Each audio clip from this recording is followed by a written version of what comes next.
কাঁকড়া, দেশি সামি কাঁকড়া। ছোট কাঁকড়া বন্ধুরা দেখুন, কাঁকড়া আজকে আবার কাঁকড়া কিনেছি আমরা। কাঁকড়া দেখুন বন্ধুরা, সব এই নদীর থেকে ধরে আনলাম এই মাত্র হাতায়ে। মিথ্যা কথা বলে কোনো লাভ নেই বন্ধুরা, আমরা কিনে নিয়ে আসলাম কিন্তু এক বাড়ির থেকে। আমি এই মাত্র নিয়ে আসলাম গিয়ে। দেখুন এখানে প্রায় 2 কেজির মতো কাঁকড়া, 2 কেজি থেকে 200 গ্রাম কম আছে, 1 কেজি 800 গ্রাম। আমি কাঁকড়াগুলো কাটার জন্য কিন্তু বসে গেছি, সব কিছু নিয়ে রেডি হয়ে। আমি কাঁকড়াগুলো প্রথমে একটু ভেঙে নিচ্ছি।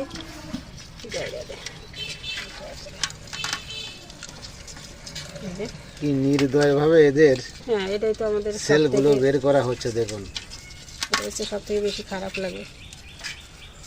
গিলু তো খুব ভালো গিলু হয়েছে। এগুলো কিন্তু একসাথে কিন্তু এইভাবে আমি এই যে বের করে নিচ্ছি। মায়া আর মদ্দা কাঁকড়া এই বাসার ডিফারেন্সটা কি? এই যে কি করে বুঝবো? এই যে মা কাঁকড়া, এইগুলো মানে পেটের এই খোলটা, খোলসটা বড়, তাই বড় খোলস, এটা হচ্ছে মা কাঁকড়া। আর মদ্দাটা আর এই যে পুরুষ কাঁকড়া আছে এইগুলো, এই দেখুন খোলসটা চিকন, তাই এটা হচ্ছে পুরুষ কাঁকড়া। এটা কি গিলু বেশি হয় মদ্দাটায়? না, মা কাঁকড়ার গিলু বেশি। এই দেখুন আমি দুটো ভেঙে দেখাচ্ছি। এই যে এটা হচ্ছে কিন্তু পুরুষ কাঁকড়া, এই যে অল্প গিলু দেখুন। আর মেদিটা এই যে গিলুটা বার করে নিলাম, ময়লাটা কিন্তু চলে গেল পাশে। এই যে মা কাঁকড়া একটা ভেঙে দেখাচ্ছি, এটার গিলু বেশি হয়। এই যে দেখুন কতটা গিলু। এই যে এইভাবে তুলে নিলাম, ফির কৌটায় রেখে দিচ্ছি। এভাবে সবগুলো কাঁকড়া আমি ভেঙে নেব।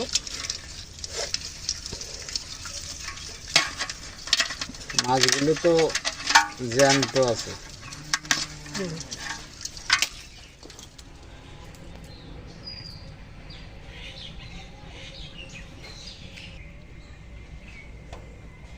তো বন্ধুরা কাঁকড়া কিনতে আমি কুটে যে পরিষ্কার করে দিয়ে নিলাম। আর কিছু কাঁকড়া কিন্তু আমি ভেঙে ফ্রিজে রেখে দিয়েছি ওই পিঠা খাওয়ার জন্য। তো ওগুলো যখন নরম হয়ে যাবে তখন ওটাকে বের করে নেব। আর এই যেগুলো কিন্তু রান্নার জন্য কেটে নিলাম, তো এখান থেকে আমি কিছু ফ্রিজে রেখে দেবো আর কিছু রান্না করব। আর এই যে গিলু এই পাশে আমি পরিষ্কার করে দিয়ে নিয়েছি, তো এখন আমি এখান থেকে কিছু রেখে দেবো।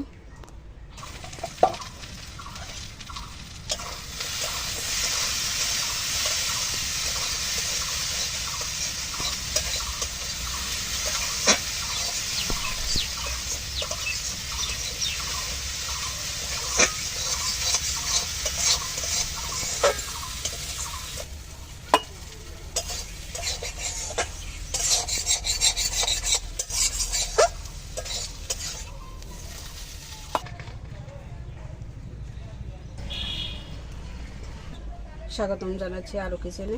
তো আমি আরোতে চলে আসলাম রান্নার কাছে, সব কিছু গুছিয়ে নিয়ে। তো ওদের আজকে রান্না করব আবার কাঁকড়া মাছ।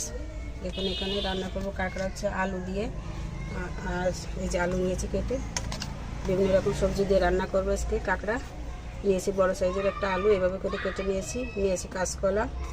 আর এখানে নিয়েছি এই যে কাঁঠালের বীজ, দেখুন বড় বড় বীজ কাঁঠালের বীজ নিয়েছি। আর এখানে এগুলো নিয়েছি কিন্তু ডাটা। এই ডাটাগুলো কিন্তু আমি অনেকক্ষণ কেটে জলের ভিতরে রেখেছিলাম, এই জন্য কিন্তু এই ধরনের হয়ে গেছে। দেখুন অনেকটা ফুলের মতো হয়ে গেছে, পাশতে ফেটে গেছে।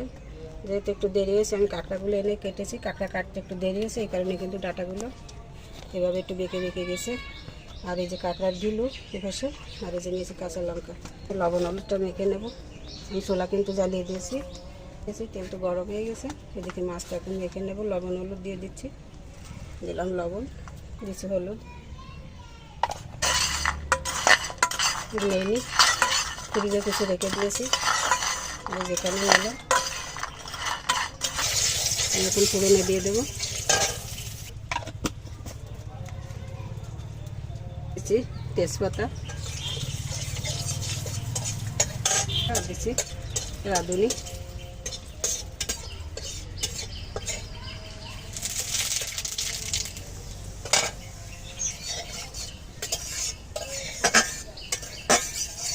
ফোড়ন থেকে ভালো সুগন্ধ ছেড়েছে, এখন দিয়ে দিচ্ছি কাঁকড়াগুলো।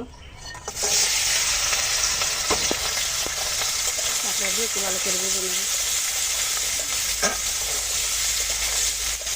ভালো ভাজা হয়ে যাবে।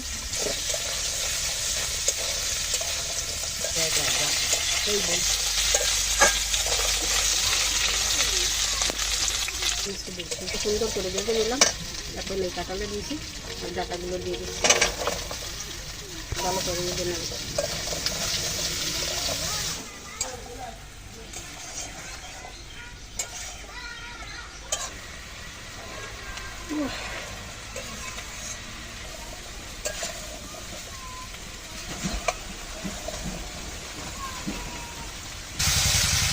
গিলো দিয়ে সব কিছু সুন্দর করে কিন্তু ভেজে দিলাম। এখন আমি আরেকটু গরম জল দিয়ে দেবো তরকারিতে। চিপড়ে বেরোইছে দিলে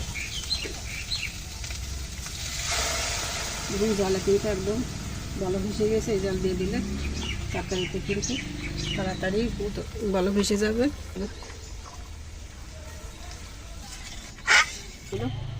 চালে আমি এখন আড়িতে দিয়ে দিচ্ছি।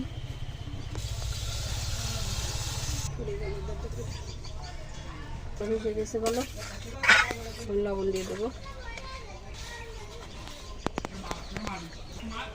লবণ দিয়ে দিলাম, হলুদ দিয়ে দিলাম 1 চামচ,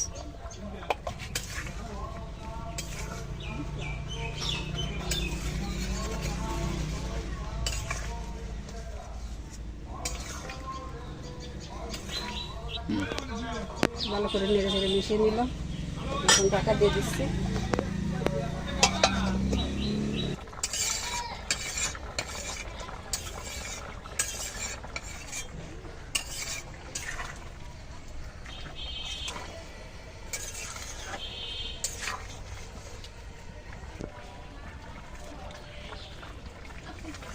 রান্না কিন্তু হয়ে গেল, সব তরকারি কিন্তু সুন্দর গলে গেছে।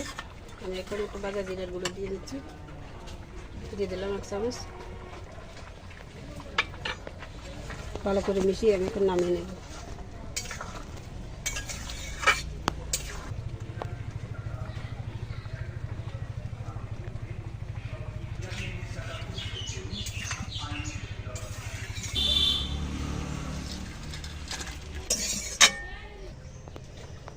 তো বন্ধুরা, এই যে তরকারি তো নামিয়ে নিলাম।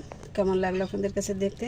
কাঁকড়া, আলু, ডাটা, তারপর হচ্ছে কাঁচকলা আর হচ্ছে কাঁঠালের বিচি দিয়ে রান্না করলাম। তো কেমন লাগলো এই রেসিপিটি আপনাদের কাছে? তো বন্ধুরা, আমি বলে দিচ্ছি, কিন্তু দেখতে যতটা সুস্বাদু হয়, খেতে এটা কিন্তু তার থেকেও বেশি দুর্দান্ত হয়।